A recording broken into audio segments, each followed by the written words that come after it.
Welcome to beautiful sunny Amsterdam. And can somebody let me know if you can hear me? Tish, can you let me know if the sound's okay? Be very useful.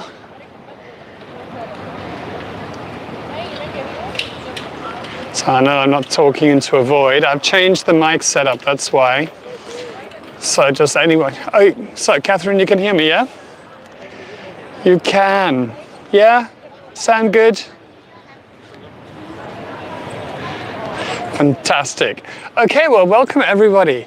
And I'll see who's on board as we go around, but let's get started. So welcome to Amsterdam. It's 25 degrees centigrade. So I think that's about, I don't know, 70 or something Fahrenheit. Look how lovely the weather is. It's a beautiful sunny day.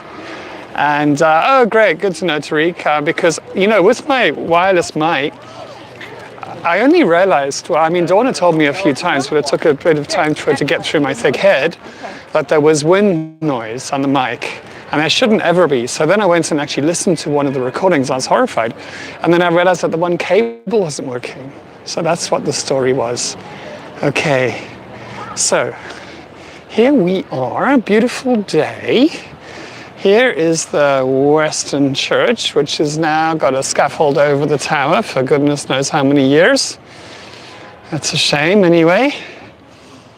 And here is where we're going to be today. So the Bloemgracht. Absolutely love this canal.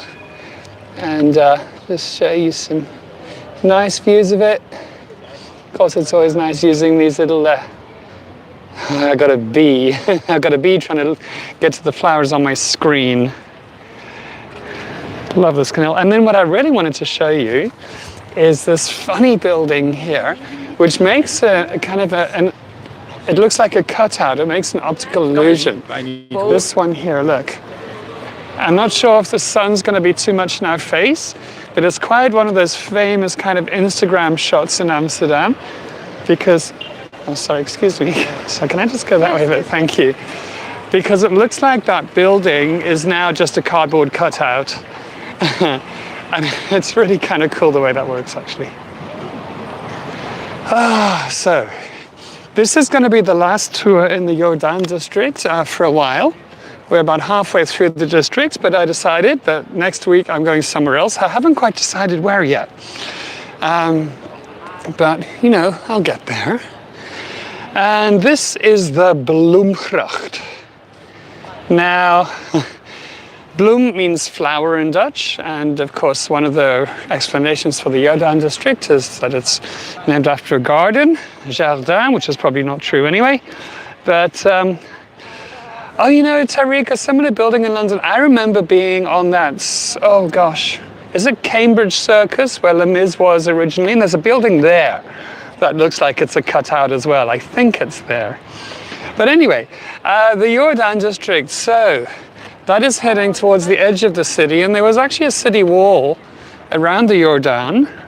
It was one of the city expansions, and there were bastions on that wall, bolwerk in Dutch.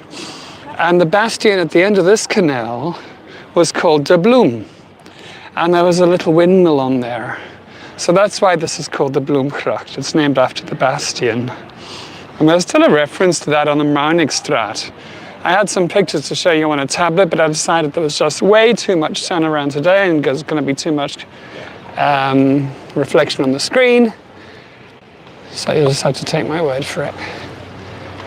I was out on my boat a few days ago. It was absolutely brilliant. Certainly perfect weather in Amsterdam now.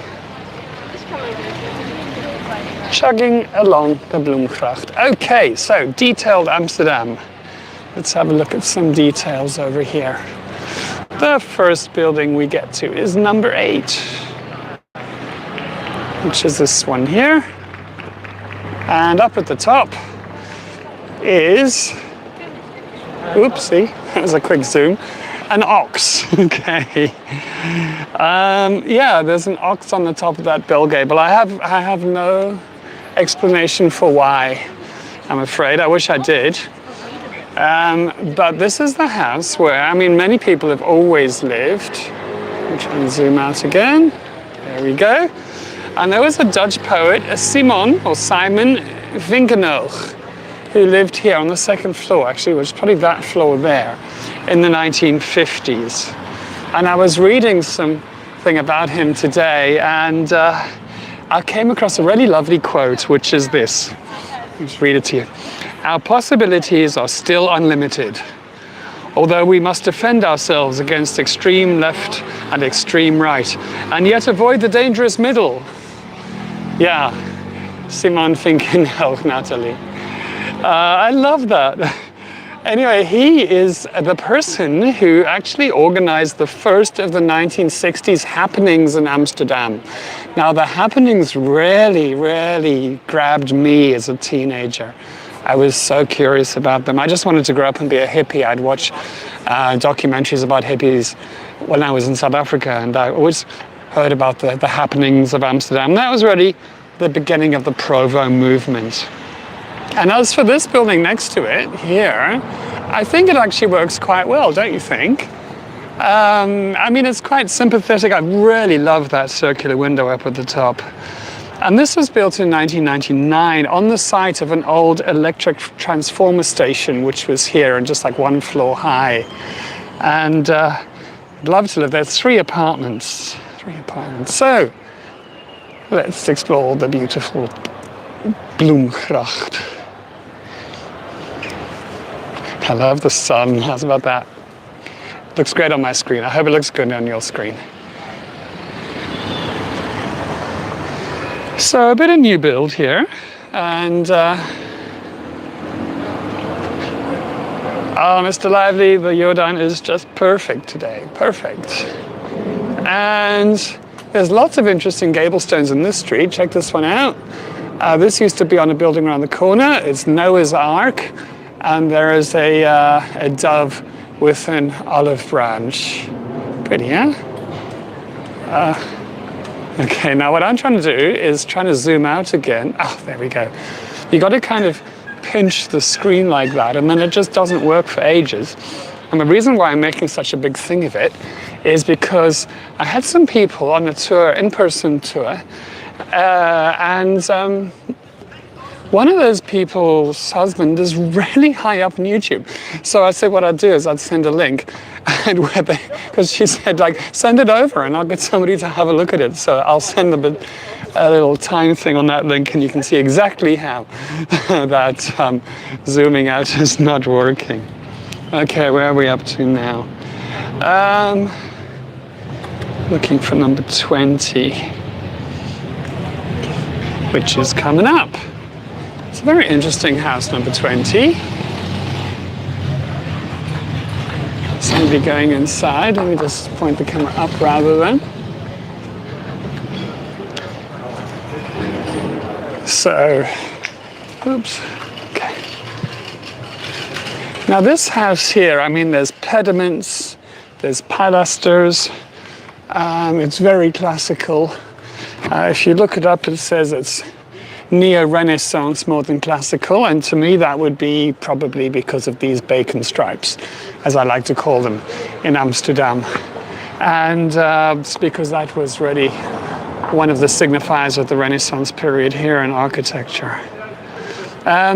Anyway, this was the site of a corn mill. Can you imagine it? A windmill right here in town in 1612.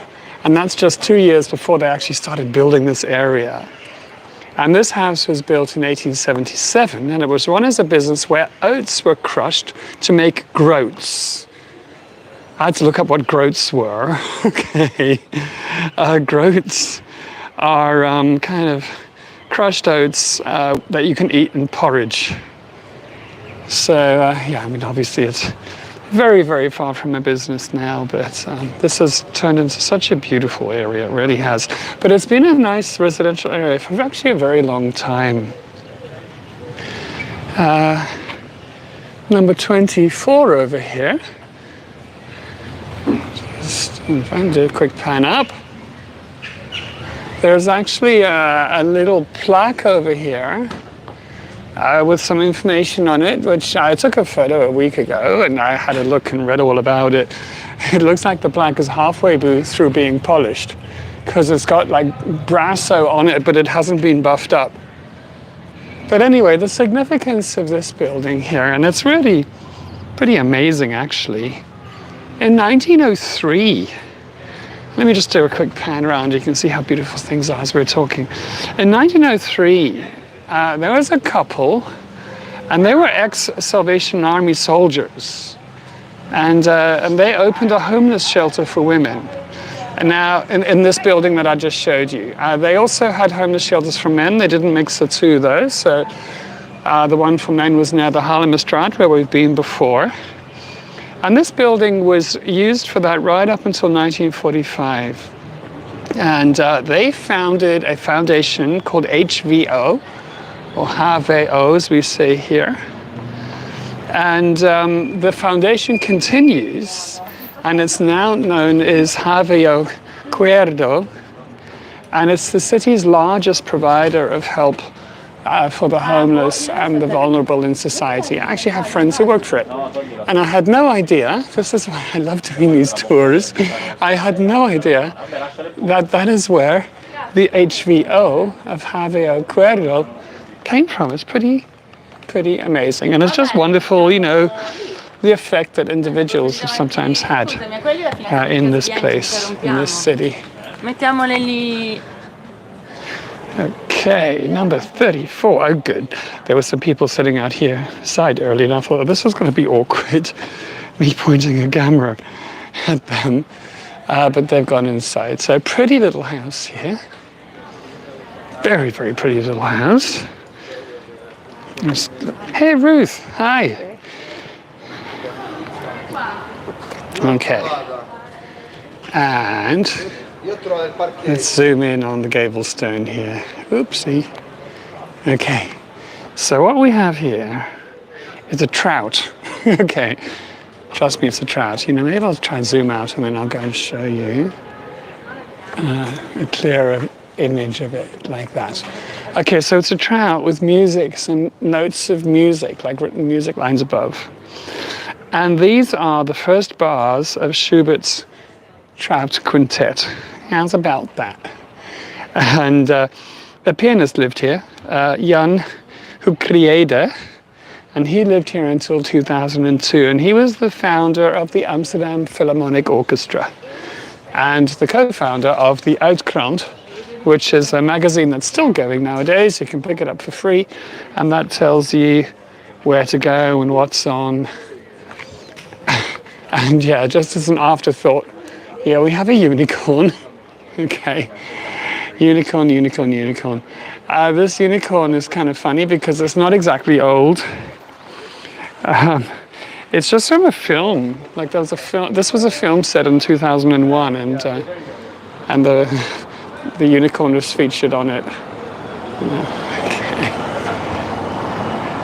So,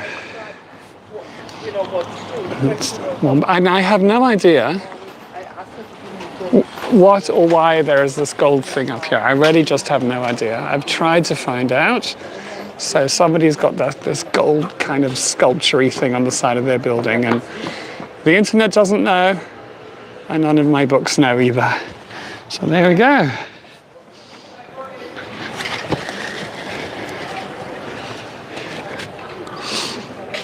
Hey, I was going to do, as you know, I forgot the quiz last week because it was raining. So I'm going to give you the quiz question from last week now, okay? So it's not about today's tour. Are you ready? Now, the people who want to join the quiz, this is for a slicey. So if you've already got or won a slicey, then just see if you know the answer and don't write it down. Okay, you're ready? Okay, last week I was walking along like this, and I came up to a tree, and I did a close-up on the tree, and there was a little figure in the tree. What was that figure? Does anyone remember? It's like a little figure set into a tree. Anybody know? For a slicey. It was Leah. It was a witch. So Leah, I am going to be posting out slices tomorrow because I'm a couple behind, but I've got them packaged up. So Leah, if you can just reach out to me, my email address is in the description of this tour, or you know, on Facebook, DM me, whatever. And just give me an address. It doesn't have to be yours, just to wherever you want me to post it to, and I'll send it off tomorrow. Okay. And there's another quiz question coming in just a bit. Okay. So, I love these corners. Look at the, oh, person trying to run me over, look. Okay, look how beautiful this corner is here. Yeah, well remembered, Leah. Okay, very cool. Look how lovely this is. And the beautiful oval, this oval shape here just works so elegantly. And I love the cutaway corner.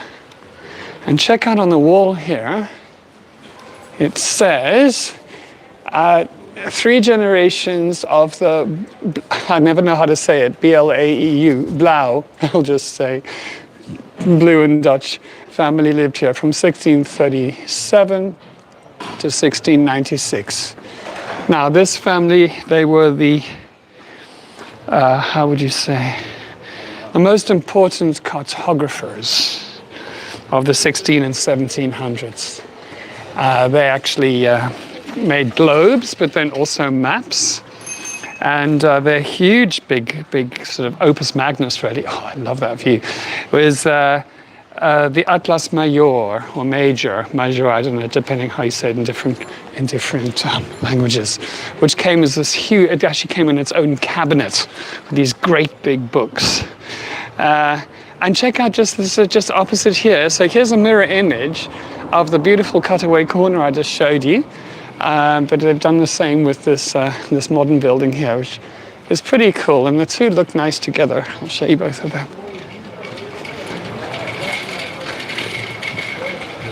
2 generations.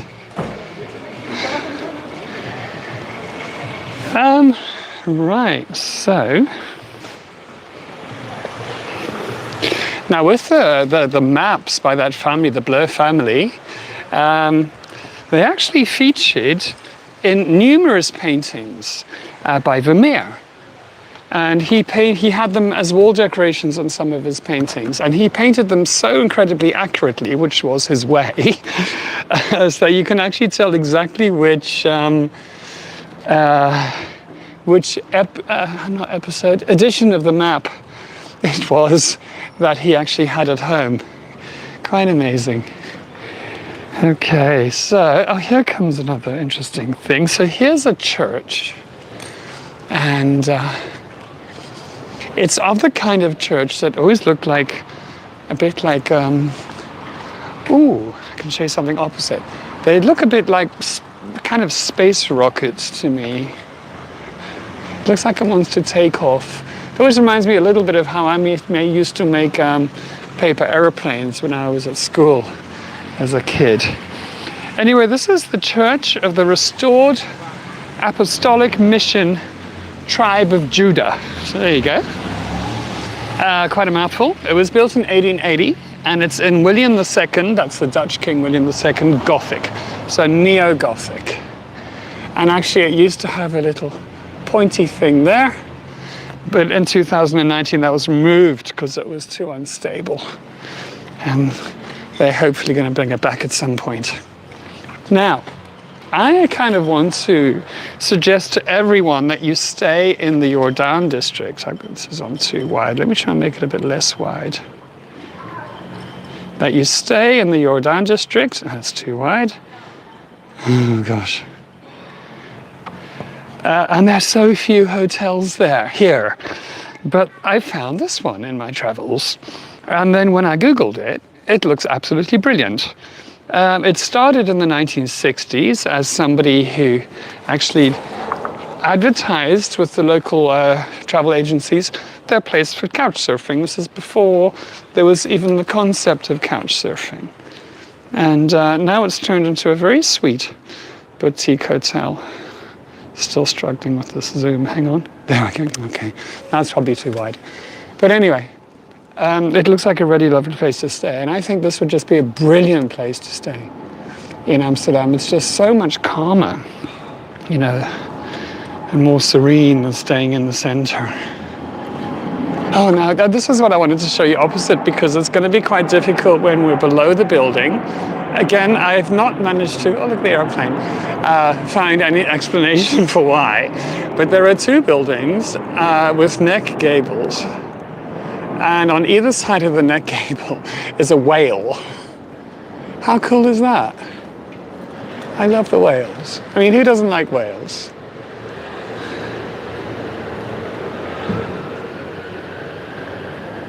So,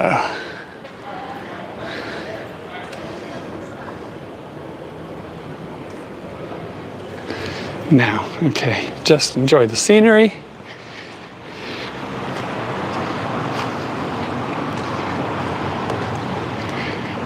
Oh, Hillary. Well, we must meet up, Hillary. Be lovely to see you. September's a good month here as well. It's a very nice month. And October's not bad either. Some of you may remember Chris, who's a saxophonist. His birthday is like 2 weeks before mine, and he always has a party outside. And then on my birthday, suddenly at nighttime it's too cold to just sit outside, and that's the beginning of September. It's ever so strange how quickly that happens. But the days in September, October are lovely. The nights are a bit chilly. Now, here's the end, not the end of the Bloemgracht, but this bridge is actually named after the Blur family map makers. Their Atlas Major Bridge. And here is one of those classic views of what was actually the old police station down at the end. It's not a police station anymore, because we have no crime here. Only kidding. Police stations keep closing down and moving. Hey, I always forget to say this, and I just remembered again. I remembered last time as well. If you're enjoying it, can you push like? I don't know why. And subscribe if you haven't. But I'm sure you all have anyway. Look at the colors.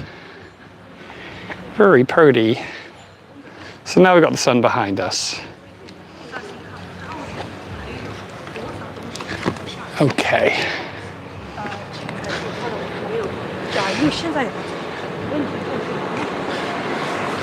Very, very dappled, eh? And the scaffolding. It's almost like we're in New York with Patrick and Aaron.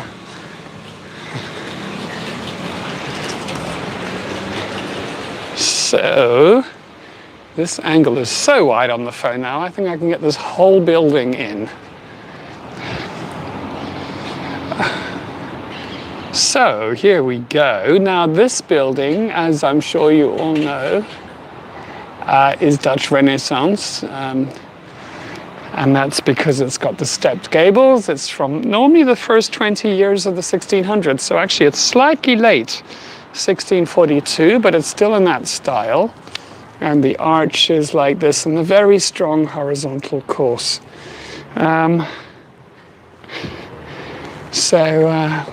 There's a bunch of detail on this building, and when it was built, it was referring to the three different ways of living, and there are references to those on the gable stones here. And these are so pretty, they're known as the pearls of the Jordaan.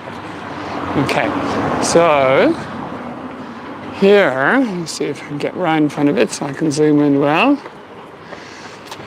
This says the Zeeman, and this means the sailor. So there's the sailor, he's holding a basket in his hand, he's got an anchor, maybe you can't see it so clearly, just behind his feet, and to the right in the distance is a ship sailing. So that's the one way of living, the sailor. The Tesla just crept up on me, you know how quiet they are. And here is the next one, it says, it's Steeman. Steeman is like a version of city, stad So this is the townsman, and he's there. He was like in absolute perfect fashion for the 1650s. Couldn't get better. Wide-brimmed hat, cloak, breeches, and buckled shoes, no less. So, zoom out. Oh, damn it, zoom out. Okay. No, that's kind of half zoomed out. Okay, let's try and keep it as that. Not on such a crazy wide angle as it often is.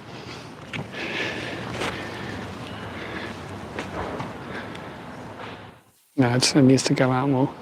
Ah, there we go. Okay. Very shiny, shiny buildings here. And they actually used to paint buildings a lot. And the reason for that is in the 1600s, bricks were porous. So if you painted them like this, it was much better for the building. Okay, we have here the largest gable stone in Amsterdam. Ta-da! Okay, there you go. And it says 1763 on the young sower. And so there's a young skid sowing the fields here. Oh, well, let me see if I can just get a nice full screen image for you. There you go. Now this canal here, I think I said in the beginning, yeah, that it was designated for the textile workers. I'm not sure if I said that. And that was in 1623. So on the south side of the canal, which is the side we're on now, it was designated for the dyers of blue cloth. I mean, that's pretty specific, don't you think? The dyers of blue cloth. And you know what amazes me is like that the entire side of the canal could be taken up by businesses dyeing blue cloth, because blue is actually like a really expensive color. In dyeing textile, it was the most expensive. I think black was the second most expensive. Here's another huge gable stone, and this one is a farmer sowing his fields. So these two buildings, by the way, were sugar refineries, and that's what happened on this canal after in the 1700s more. So you know, sort of textile dyeing was on the out, and sugar refining was on the in. And it's always a bit, you know, I find it a bit uncomfortable when I start talking or reading about sugar refining, because you know that was like the most brutal form of colonialism of the colonial powers, having plantations, you know, in South America and Central America, run by enslaved labor, and then bringing sugar very cheaply here, and then of course refining it and adding all the value here.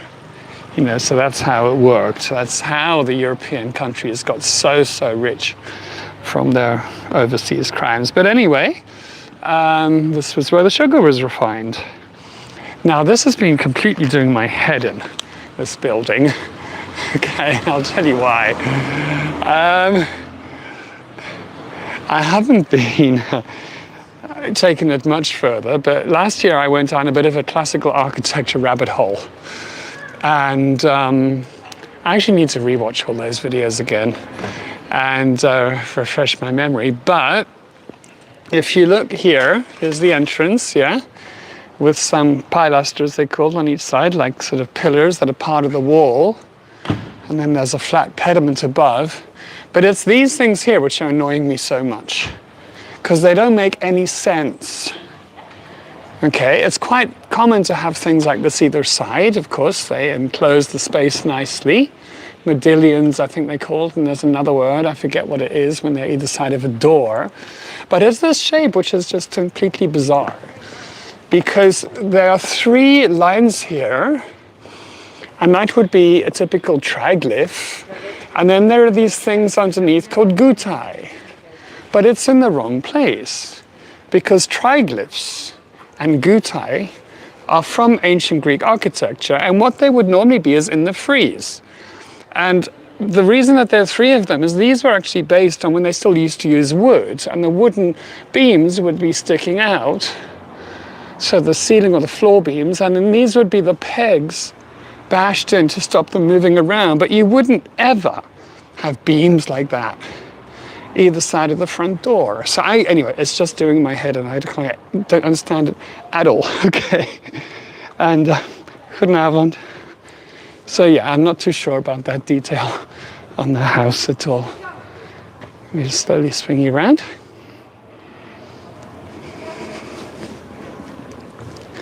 Okay, so this house on the corner is a little bit unusual, largely because of the naked female torso on the top floor. Check it out.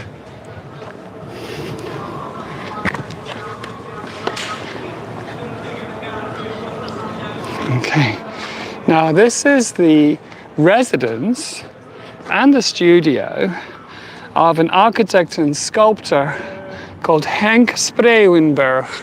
What a difficult name to say. Henk Spreeuwenberg. So an architect, and he's also known for making these big bronze sculptures. So there you go. Nice, huh? I think so too. And let me give you a view down the canal here. Just with a bit of red in the front. How's about that?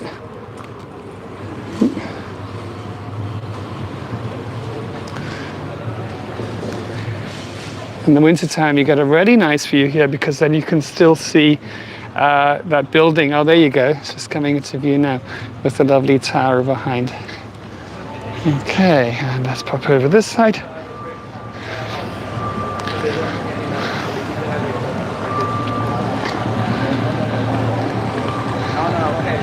Yeah, Natalie, Spreeuwenberg. I find it very difficult to say, I must say. Spreeuwenberg. Okie dokie. Nice little coffee place. Yeah, I haven't tried their coffee, but it looks like a really cute little specialty coffee place. I'm sure it's lovely. Now, quite a few famous people and quite a few collectors and philanthropists and interesting people have lived in this canal. It certainly has attracted people over the years. And one of the current people living on the canal who was pretty well known is somebody called Joost Ritman. He is a very successful entrepreneur and also a book collector and a philanthropist. So he gets involved in all sorts of good causes. And he assembled a library called the Bibliotheca Philosophica Hermetica. Okay, what a mouthful. And this is a library very concerned with spirituality and finding meaning. And it was accessible to the public. It was actually kept here, and many of the buildings to our right-hand side, a whole bunch of buildings as it grew and it grew and it grew. And now it has been rehoused at a very, very charming place called the Embassy of the Free Mind. And that's the building with the heads on the Keizersgracht, on the Emperor's Canal. And I just went blissfully walking past his house, which I want to show you because he still lives here. Amazing. He was born at number 15. He got married at number 17. And now he lives at number 19. And oh, look at the lovely, let's set up some pretty angles with reflections of the houses on the back canal in these windows. Okay, and there's a very, of course, interesting gable stone. So here we go. Now, I'll try and keep the camera really still, because what you see here, what I see anyway, is the circle is a snake eating its tail, which is a well-known sort of esoteric symbol of eternity. And then there's a sun. And then actually here, it may look a little bit blurry for you, but it's a pelican with three young pelicans, and it's feeding them with blood from its breast. And they're all standing on a sickle moon. This is usually seen as a Christ reference, Christ spiritually feeding his flock. And then below the X there's a big gold X. That's also a reference to Christ. And then, I'm sure you can't see these, but it says R and C. R at the top and C at the bottom. And this is a reference to Rosicrucians. Now, his parents were Rosicrucians, and he was very influenced by that as well.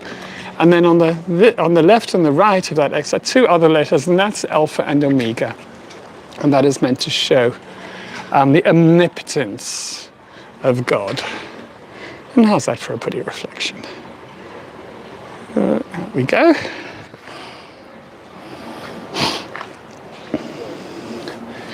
And not very far is this one here, number 15. It's really remarkable that things that has happened on this canal, you know. I think out of so far, it's the Lindengracht, and I think the Bloemgracht that have been the most surprising. This one here is from 1666, although the gable at the top is from much later, but as you know, these facades are changed often. Now, there's a guy called Frederik Reich who lived here, and in 1666 he moved here. And so actually the house would have been earlier. And he was a physician who taught anatomy to other surgeons. And he made this house, I'll do a spin around as we're talking slowly, he made it into the ultimate sort of kind of gruesome cabinet of curiosities. And he collected anatomical specimens. And in that house initially, but then he ran out of space, so we bought the houses next door, as people seem to do here. He had 1,600 animals in jars, 1,000 butterflies in cases, poor butterflies, and then 1,300 jars with human specimens. And this became, you know, even in those years, it was something of a tourist attraction until it was bought. Oddly enough, the entire collection was bought for 30,000 guilders, which was a massive sum then. And that was by no other than Tsar Peter the Great, who spent some time in Amsterdam to come learn about shipbuilding. And he actually wasn't very impressed with the Dutch way of doing it, but he did do a bit of shopping. So there you go. And here we have a gable stone on the side. It says the Knight and the Rose, de Ridder en de Roos. As always, I'm now struggling to unzoom this thing. There we go.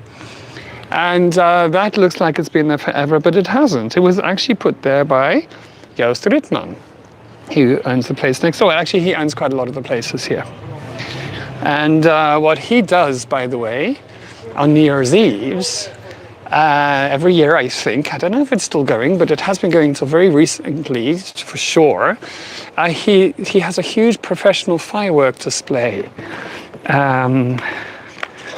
carried out here at the end of this canal. So on the other side, the first side I walked up would be like the best views, and of course there are no leaves on the trees then, because it's wintertime.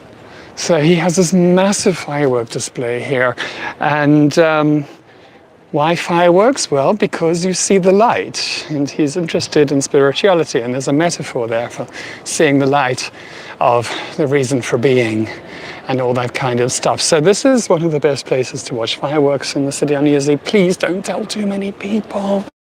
Okay, and let me show you this building now, the one that looks like a cutaway, now that the sun is a bit gentler. There you go. There is the Instagram shot that everyone takes. Oh, and the sky is starting to look pretty, eh?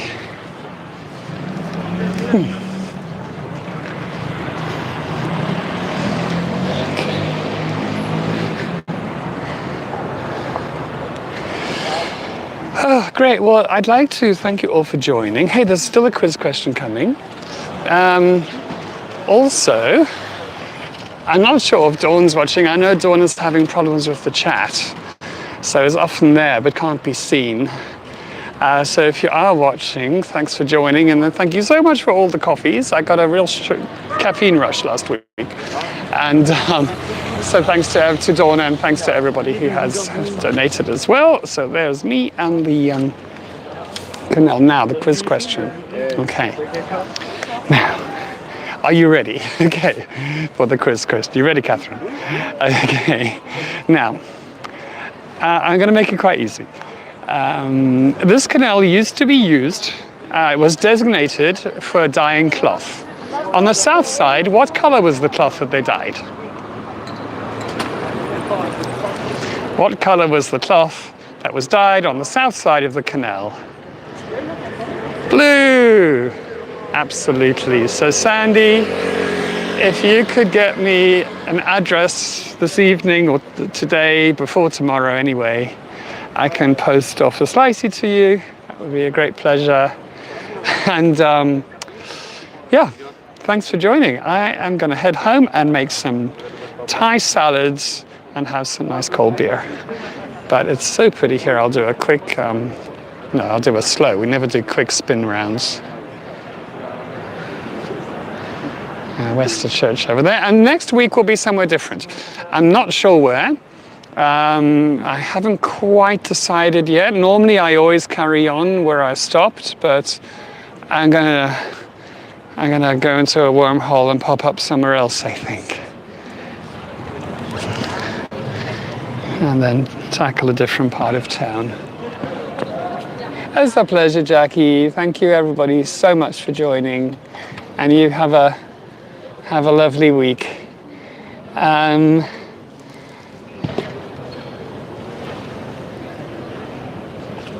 Okay, bye all.